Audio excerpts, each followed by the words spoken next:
Kaya ka namin naimbitahan kasi may nabasa ko sa periodiko na meron kayong isang kumpanya na pinapatigil ang kanilang operasyon dahil kinukuha yung retinal scan. Retinal scan, ito yung sa mata, di ba? Facial recognition and the eye especially.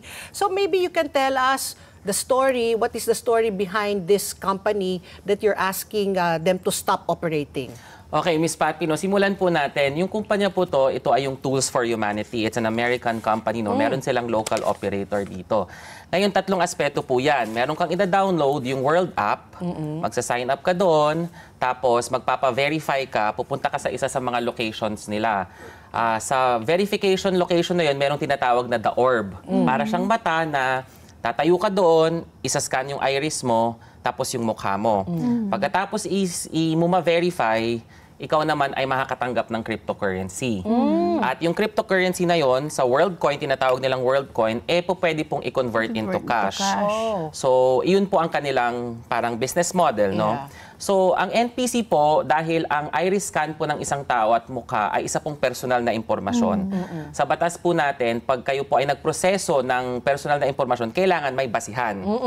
Ang basihan po ng TFH ay yung consent.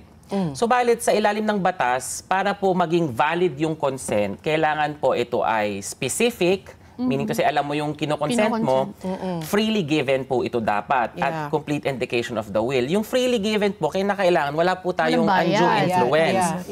Ngayon, ang nangyayari po, yung mga tao, base sa aming investigasyon, yung mga tao pumupunta doon, and even our investigators sa commission pumupunta doon dahil merong nalalaman sila na may pera pala ito. Na binabayaran. Na binabayaran. Iba po, base po sa aming mga nakausap, no, minsan hindi na po nila alam kung anong nangyayari. Sila na lang po ay binibigay yung telepono doon sa parang nandoon na tao, sinasign up, nagve-verify, and dahil nga po sa pera. Dahil may matatanggap po silang pera. So, isa po yun sa dahilan kung bakit po pinapatigil namin ang pagproseso nila ng iris scan at face. Gusto ko lang rin po sabihin na ang iris scan po ng tao ay immutable. Ibig sabihin, Miss Pat, Miss Weng, ito po ay hindi nagbabago. Pareho lang po yan mula pagkapanganak hanggang pagkamatay. So talagang medyo maraming pwedeng paggamitan yan, no, pag napunta sa kamay ng ibang tao. So pangalawa po, aming pinatigil yung kanilang pagproseso kasi po sa batas, no, may tinatawag na principle of proportionality.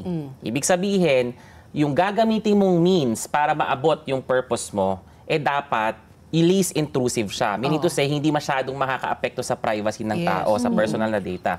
Ano po ba ang purpose ng TFH? Ang purpose ng TFH is to prove humanness or personhood. Para daw po na sinasabi na ikaw ay hindi machine, ikaw ay isang tao. Ngayon po, sa aming CDO, sinabi po namin doon na we deem that as unnecessary and excessive, yung processing nila. Ibig sabihin, pwede po nilang ma-achieve yun in different ways. How? Meron na po silang machine doon, may tao na po sila doon, tatayo yung tao, no? Ibig sabihin, tao talaga yung humaharap doon na-verify na tao. Bakit pa kailangan i-scan yung iris, picturean yung mukha, at i-store po?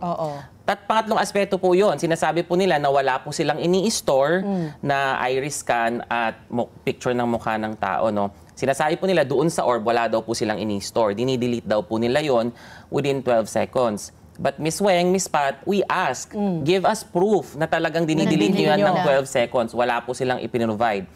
Pangalawa po, yung picture ng iris at mukha, kino-convert po nila yon into an iris code. Ina-anonymize nila, sinisend po nila sa 2 o 3 international partners. Ngayon po, yung partners po na yon, sa batas po natin, they are called processors. Ibig sabihin, ang controller pa din po nun ay TFH. Meaning to say, TFH has the capacity to identify and to combine them. So, yun po yung mga ilan sa mga nakita naming violation, mga no? red flags. Mga red flags. Pati po ang pag-violate nila ng principle of transparency. Hindi po alam ng tao kung para saan po talaga gagamitin yun. Hindi po dapat kung may explanation kung saan gagamitin yung mga kinukuha information. Ang problema, Ms. Weng, yung kanilang privacy notice, pati yung biometric consent form nila, bukod po sa ito ay I think between 27 to 29 pages, very technical po yung terms na ginamit nila. 27 to 29 pages? Ano yun, kontrata? Which is very difficult to understand for someone na nandun na, nakapila na, no? At ikaw pa ba ay aalis na, nandoon ka na, nagsayang ka na ng oras, ng panahon. So ilan po yun sa mga nakita naming violation.